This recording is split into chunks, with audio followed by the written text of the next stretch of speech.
Hello and a happy new year. Welcome to my channel, The Lottie Lady. Firstly, apologies for not updating you for quite a while now. There's a few reasons for that. Firstly, I haven't given up my allotment, but there was some issues with being able to come down here, and then some technical issues with being able to film videos, particularly as my neighbours were here as well. So do like to video when it's a bit more private. So I have had my plot about 2.5 months, so I should probably update you on what's happened since I last updated you. Let me turn this round. Okay, so what have I been up to on the plot and how does it look 2.5 months in? So I have this bed sorted now. What was a surprise to me is it was covered in cardboard, and that is manure that's down. But then I have emerging, which was a bit of a surprise because I thought I'd dug this well. Obviously I think that's creeping clover, but here I have rhubarb, which I think covering and putting manure down has forced it. So there must be some rhubarb around there. So I'm going to try and keep that and work round. I have cleared all of this. I have managed to save this, which I think is actually still a pretty sturdy, great fruit cage. Definitely going to last, I think, this season and next season. That I intend to be my strawberry bed. It does lift up, as well as the top comes up. I have cleared this. Those are 2 lots of spring bull planters. I have 2 more beds here, and we have dug down the path, if you can quite see that, but we have dug down the path so that it is less of a step here. I'm thinking, like, if I need a wheelbarrow, at the moment I'm going from that gate all the way down and around, but if I could come down this step here next to these white bags, that would be great.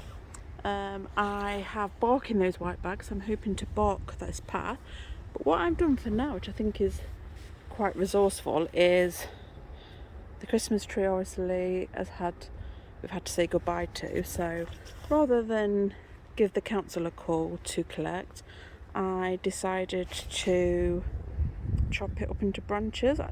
One, it's allowed me to have this path without slipping in obviously rather wet and miserable January weather, but also it's a great weed suppressant. So I'm going to put some bark down, but I might actually keep that as a base, and then the hope is that this path will continue all the way down here. In this bed, if you remember, I planted garlic. I think that's doing really well, so I'm really pleased with that. That's looking really healthy plants. And I have onions, which are also doing fairly well, I believe. And I have that bed ready, which I'm still sorting out the cold frame top, but that bed is going to be my deep carrot bed. So if I walk up here, you will see this is how it's now looking, which is obviously quite different to how I got it. So I have altogether, I think I have 1, 2, 3, I have 7 beds plus the double deep carrot bed, and there's another bed there, so I have roughly about 9 beds, as well as the bed under the fruit cage and the front bed.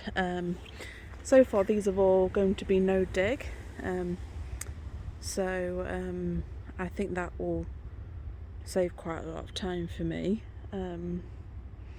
The compost, the pellet compost bin is doing great. It's really sturdy. It's held up to all weather.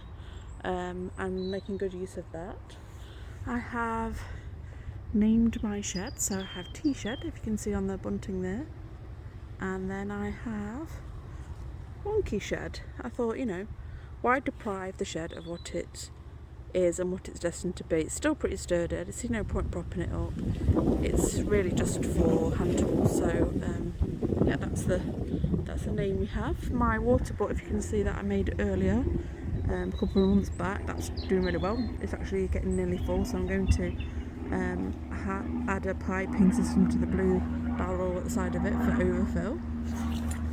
The spring bulbs that I planted need a bit of weeding here, but you can see they're just starting to poke through, so that's quite exciting to see. Looking forward to seeing a bit of colour. I have potted up and brought 2 blueberry bushes this week, so if I take you up here you'll be able to see. So yeah, 2 different types of blueberry bushes, which I'm hoping to sort of semi-plant in the soil in their pot, because obviously blueberries do need a specific herbaceous type of compost. I have started to make way with the big pile of sort of weeds and perennial weeds that were taken up off this plot.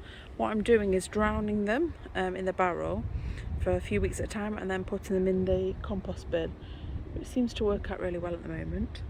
And I think I can actually use the water again to fertilise things. I have this tiny little sort of mini greenhouse cold frame. It's not the strongest thing, I'm not sure what to do with that. I think I might attach it to the front of the wonky shed so it doesn't blow away, but I mean, I got that for £5 at B&Q, so can't look a gift horse in the mouth even in the mouth. And that I think will be fairly useful for the sake of £5. I did spend a few hours yesterday clearing out the communal greenhouse. Apparently it's not well used, but I do intend to try and commandeer a shelf. I think you have to be careful. Obviously I only got this plot in October, so I am very mindful of the etiquette of the plot and the fact that I'm a newbie and I don't want to step on anybody's toes. So I'm sure a small corner will be fine.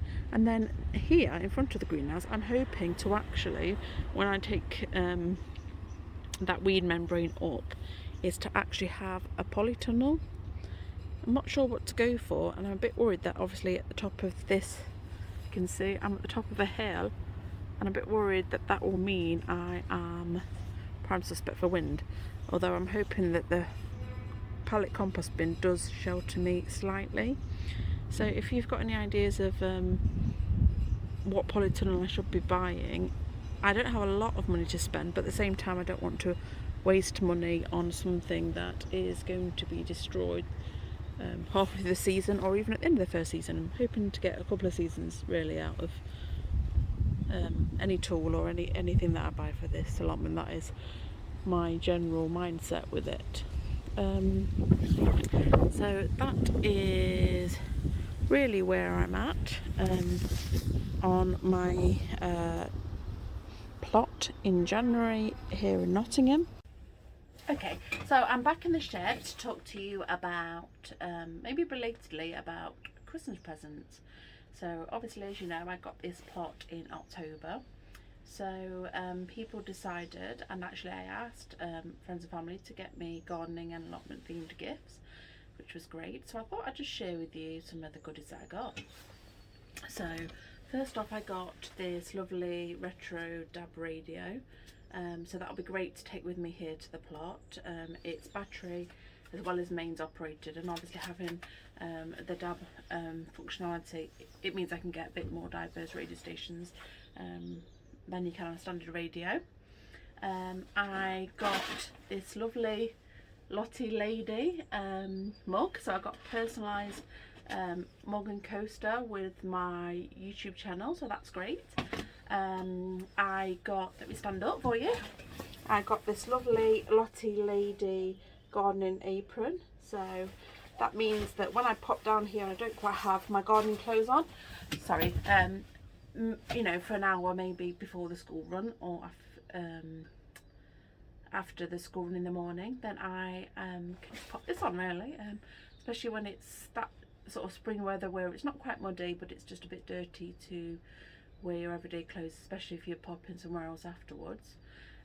Behind me I got, let me just see if I can take this up, sorry, I got this lovely gardening picture So that's my name in the centre, and it's got all gardening themed words, and again my Lottie Lady YouTube channel.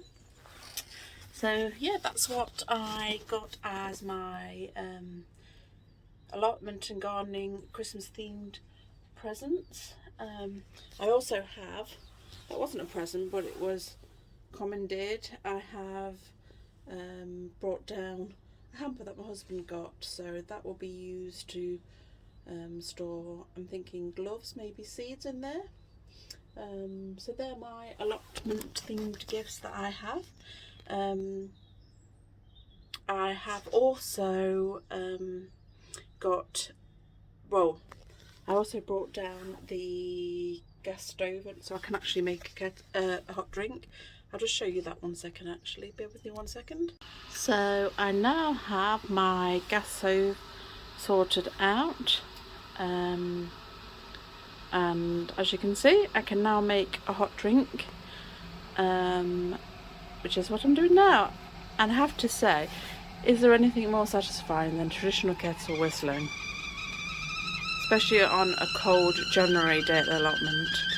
So that brings me joy really. And then lastly behind me I got some Virgin & Ball Love the Garden gloves. These are really comfortable. They're leather tipped and I could get the small because my hands are quite tiny and titchy, but they fit me perfectly. I am saving them for a bit of a change in weather because at the moment it's just sludge and they would get wrecked, so sort of dry dusty weather as opposed to the dirty sludge, which I'm just using cheapo gloves really for that.